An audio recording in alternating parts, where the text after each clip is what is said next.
It is fairly self-explanatory what we will be covering in this video. It is a potentially late 20s Bing No.2.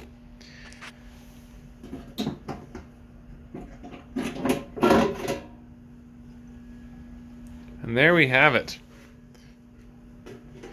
Now, for those of you that are familiar with the Bing No.2, you will know that these are rather unique little typewriters. They were manufactured in the mid to late 20s. Accurately dating these machines is impossible because they lack a serial number. The argument was always there whether these were a toy typewriter or a more economic equivalent to larger machines. From the limited information available on these, I've come to discover that these were advertised as traveling typewriters, which they are. They're portable. They are incredibly light. They are predominantly made out of tin and aluminum with a cheap-based metal. The base is aluminum. The base is tin. The cover is tin. The keys are aluminum with stamped impressions of their characters, as are a few of the other features on this machine, which is the platen knobs, I believe. And the rest is relatively cheap metal. Mechanically, these are not well-made machines at all. Mechanical design is excellent, but the quality leaves a few things to be desired. This typewriter I found not too long ago, and I paid a fair price for it. Not a great price, but a fair price. It was at some distance away, but I've always wanted a Bing No.2, so I was willing to invest time, energy, and money into acquiring one, because here in Western Canada, you just don't see these. This is the only one I've ever seen here, and they are hard to come by. The Bing No.1 and the Bing No.2 are quite desirable machines. The Bing Manufacturing Company in Germany did not dish out many typewriters. Another notable machine that they produced was the Orga Privet, which I also have, but which is not serviced yet. So you will see that in a different video. This just came off the bench, and I felt it was due for a review. I will also provide a typing sample of this. But first, let's dig into the nitty-gritty of its inner workings and go over what this machine entails. Now, first of all, it lacks most basic features. It does not have margins. It does not have a bell. It doesn't have a backspace. It does not have a tabulator, obviously. It has shift, and normally they have a shift lock, but my machine is missing a few things. I have a feeling this machine has had quite the life, and it has a few interesting traits. The paper table is also missing. There should be a black paper table here that says Bing on it, but it looks like it was rather aggressively removed based on the bent holders over there on the paper tray. I have one of the original spools over here, but a homemade spool over here that looks to be a calculator ribbon with part of another spool soldered onto it and a notch cut out for the catch pin that sits on the carrier. The paint shined up beautifully. It's quite remarkable. The scratches come out in the fluorescent light, but in person it is a very appealing typewriter. It has some corrosion on and in the machine, but it's very minor. I treated it heavily. And given the quality of this typewriter, I'm not all that surprised about anything that I came across. Now, what spoke to me heavily was the fact that this machine has been customized by someone at home. So a home tinkerer opted to work on this machine rather than have a mechanic do it.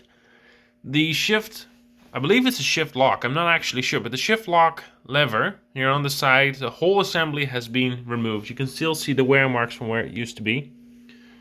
And it has been removed. It's not broken, it's missing altogether. There's a crank underneath there, that's missing. The mount on the back is missing. It has been consciously removed, probably because it was broken. And another feature this typewriter have, which in my opinion is an advancement, or is advanced over the other Bing No.2s out there, is the fact it has been home converted from Bing's unusual 3/8 of an inch ribbon system to the conventional 1/2 inch ribbon that normal typewriters use. Bings usually come with a very thin ribbon, and they have thin spools and a thin ribbon vibrator. In this case it's a fork, because it doesn't actually vibrate when you type. And it appears whoever owned this machine at some point customized the spool so they could fit wider ribbon and replace your original ribbon vibrator with a homemade one made out of a compass dial. I wish I could show you that, but you can still see the engravings of the compass dial on the back.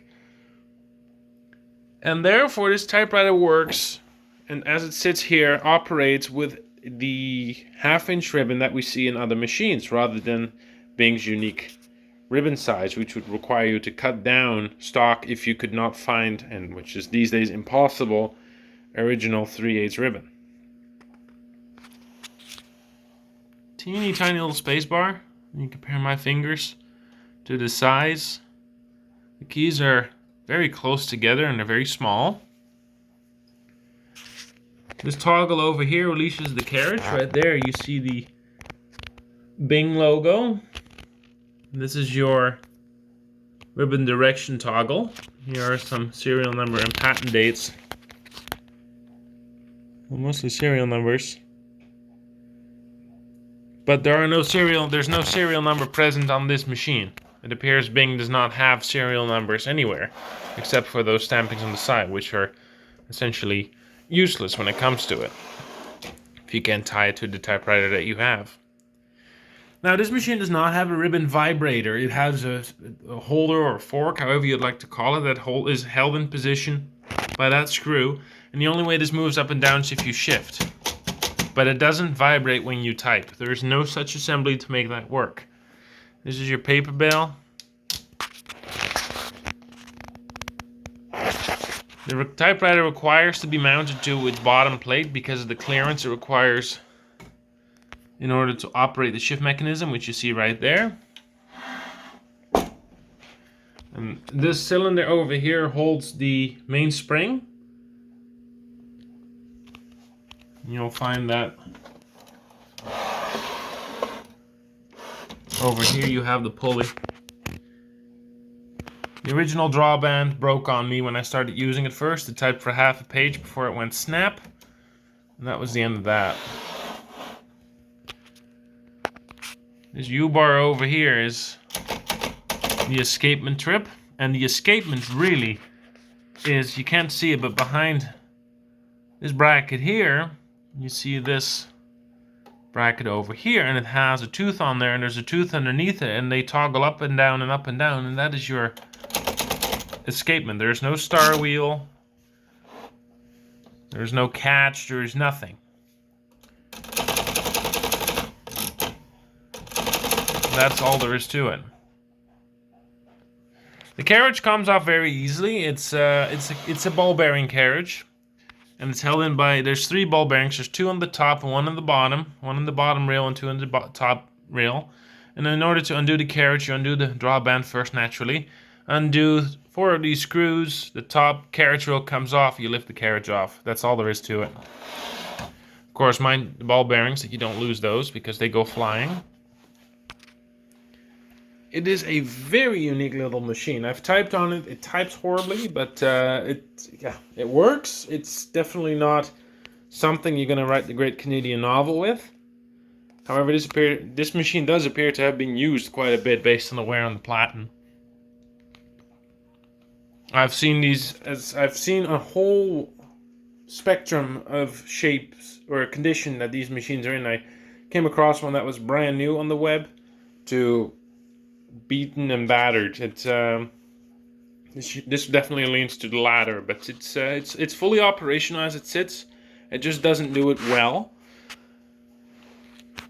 I might have to sand down the platen just to get a bit of a grip, because you have to assist the page as it feeds. If there's only 3 feed rollers and they're all in line, so paper grip is never great. All of the type bars were bent when I got it. The alignment was off, and half the type bars wouldn't even make it through the segment. I suspect something was dropped on the sides. So the alignment is never going to be great. This uses the same geared mechanism as Remington Portable did at the same time, as you can see. And the one for the A key is so chewed up that I cannot get it to unstick. And there's another one, I believe it was the P or the 2. And because of how cheap the metal is, the build quality of the machine, the teeth have stripped over the years. So you have to put quite a bit of effort into using this machine, and all in all, there is absolutely no mechanical feedback or resistance to typing. It's essentially like typing with a machine that has no escapement. It is a rather unusual experience. There's no cushioning, there's no feedback, nothing. It's a weird experience to type on one of these. It feels broken, and yet it works.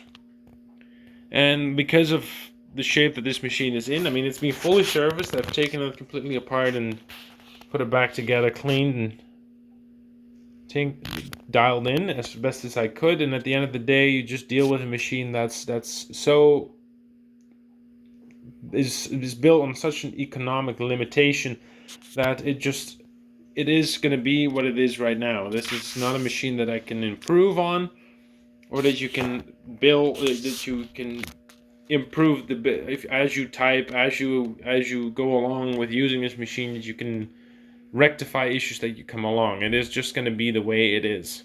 These typewriters were meant to be extremely utilitarian, and yet they did put effort into design. I mean, the decals look beautiful.